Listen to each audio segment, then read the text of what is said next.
Kannada word of the day ಸಿರೀಸ್ಗೆ ಸ್ವಾಗತ ಸ್ನೇಹಿತರೆ. ದಿನಕ್ಕೊಂದು ಕನ್ನಡ ಪದವನ್ನು ಮತ್ತು ಅದರ ಬಳಕೆಯನ್ನು ಕಲಿಯೋಣ. ಇವತ್ತು ನಾವು ಆರಿಸಿಕೊಂಡ ಪದ ಕೊಡಲಿ.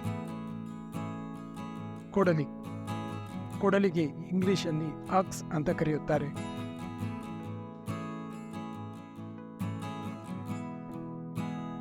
ಈಗ ಕೊಡಲಿ ಎನ್ನುವ ಪದವನ್ನು ಬಳಸಿರುವ ಕೆಲವು ವಾಕ್ಯಗಳನ್ನು ನೋಡೋಣ. ಅವನು ಕೊಡಲಿಯನ್ನು ಹಿಡಿದನು.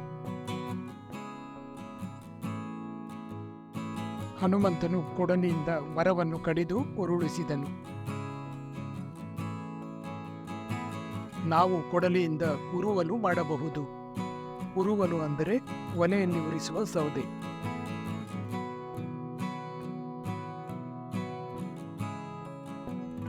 ಕೊಡಲಿಯನ್ನು ಒಂದು ಪ್ರಮುಖವಾದ ಆಯುಧವನ್ನಾಗಿ ಅನೇಕ ವರ್ಷಗಳಿಂದ ಬಳಸುತ್ತಾ ಬಂದಿರುವುದನ್ನು ನಾವು ಇತಿಹಾಸ ಹಾಗೂ ಪುರಾಣಗಳಲ್ಲಿ ಕೇಳಿದ್ದೇವೆ.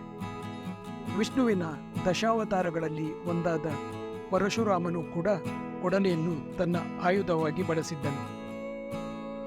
ಇದೇ ಕೊಡಲಿಯನ್ನು ಬಳಸಿ ಪರಶುರಾಮನು ಸಮುದ್ರವು ಆಕ್ರಮಿಸಿರುವ ಭೂಮಿಯನ್ನು ಹಿಂತೆಗೆದುಕೊಳ್ಳುವಲ್ಲಿ ಯಶಸ್ವಿಯಾದನು. ಆ ಪ್ರದೇಶವು ಪರಶುರಾಮ ಕ್ಷೇತ್ರ ಎಂದೇ ಕರೆಯಲ್ಪಡುತ್ತಿದೆ. ಕೊಡಲಿ ಎಂಬ ಪದಕ್ಕೆ ಕೇವಲ ಆಯುಧ ಎನ್ನುವುದು ಮಾತ್ರ ಅರ್ಥವಲ್ಲ, ಅದಕ್ಕೆ ಇನ್ನೊಂದು ಅರ್ಥ ಕೂಡ ಇದೆ.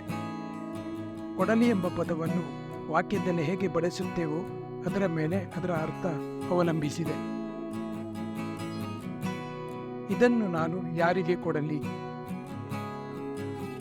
ನಿನಗೆ ಕೊಡಲಿಕ್ಕೆ ನನ್ನ ಬಳಿ ಹಣವಿಲ್ಲ.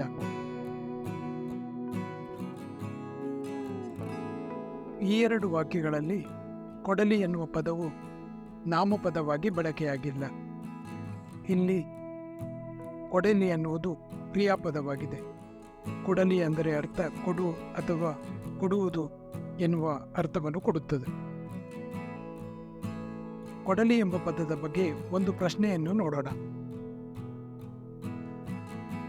ಕೊಡಲಿಯನ್ನು ಅವನು ಯಾರಿಗೆ ಬೇಕಾದರೂ ಕೊಡಲಿ. ಈ ವಾಕ್ಯದಲ್ಲಿ ಕೊಡಲಿಯ ಅರ್ಥವನ್ನು ತಿಳಿಸಿ. ಆಯ್ಕೆಗಳು: A axe, B give, C both axe and give. ನಿಮ್ಮ ಉತ್ತರವನ್ನು ಕಮೆಂಟಲ್ಲಿ ತಿಳಿಸಿ. ಕೊಡಲಿ ಎಂಬ ಪದದ ಅರ್ಥವನ್ನು ಮತ್ತು ಅದರ ಬಳಕೆಯನ್ನು ಕಲಿಯುವಲ್ಲಿ ನಮ್ಮ ಜೊತೆಗೂಡಿದ್ದಕ್ಕೆ ಧನ್ಯವಾದಗಳು. ಮುಂದಿನ ವಿಡಿಯೋದಲ್ಲಿ ಇನ್ನೊಂದು ಕನ್ನಡ ಪದವನ್ನು ಮತ್ತು ಅದರ ಬಳಕೆಯನ್ನು ಕಲಿತು ಇತರರಿಗೂ ಇದನ್ನು ಹಂಚಿಕೊಳ್ಳೋಣ. ಈ ವಿಡಿಯೋವನ್ನು ವೀಕ್ಷಿಸಿದ್ದಕ್ಕೆ ಧನ್ಯವಾದಗಳು.